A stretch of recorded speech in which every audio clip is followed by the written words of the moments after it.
Yes, Chris Hughton has been stood here waiting patiently for Steve to stop.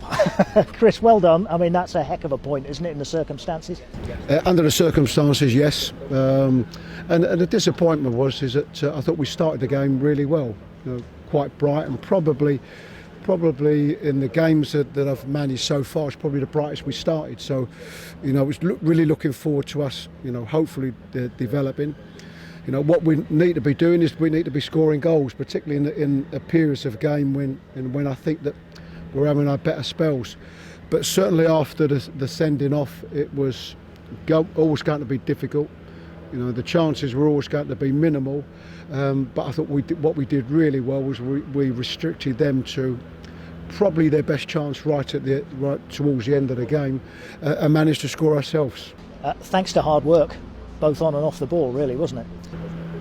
I thought the effort that the players put in, I thought was excellent, and I think what they know that they needed to do was to make sure that we didn't concede a second.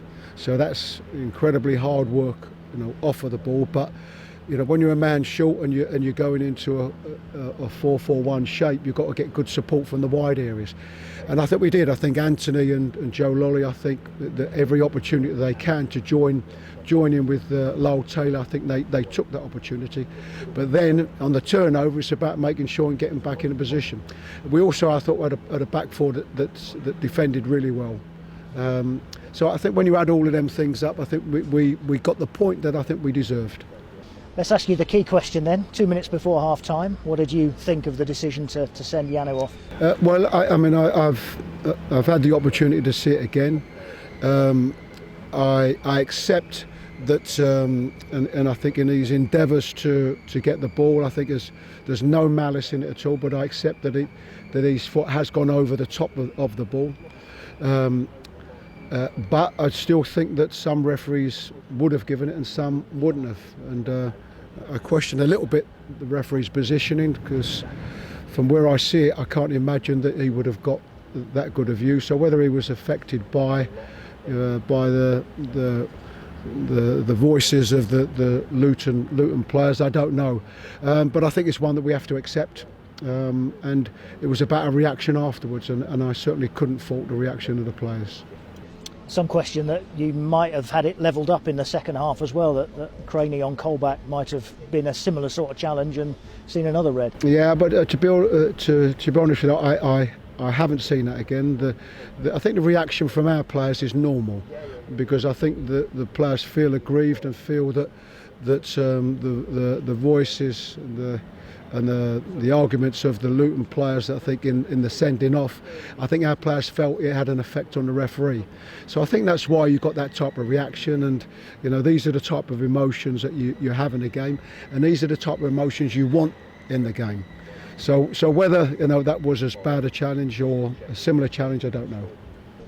Interesting, Chris, that you decided, apart from the substitution at half-time with Carl Jenkinson, you didn't make any more, and I know a lot of managers in the circumstances and with players tiring might have done. It's interesting that you decided to stick with them. Yeah, well, the processes go along that probably every 5 minutes into that second half, you're looking and thinking, do I need to make any changes? Is so-and-so looking tired? And every time, there were probably, 2-3 players I thought about taking off, and then the next time I looked at them, they, had made a 10, 20, 30 yard dash and big recovery run, and I think the fitness levels are good, and that probably would, the balance is, do you freshen up and disrupt what you've got, and so that's the balances, and I'd like to think that hopefully we got it right. A quick word about Ryan Yates, if we may, in the middle of the park. I don't know if he's going to be credited with the goal or not. I think it's probably officially gone down as an own goal, but he keeps getting in that 6 yard box and getting his head on stuff. Yeah, it's a big strength, and he missed a similar really good opportunity a couple of games ago where he perhaps should have scored, but I think he's got that type of energy. He is a proper box to box player, and I think in a game like this where you needed players that are gonna make the box predominantly from wide areas, but when that opportunity arises and he's got that type of energy, what he's got to add to his game is them opportunity to score some goals.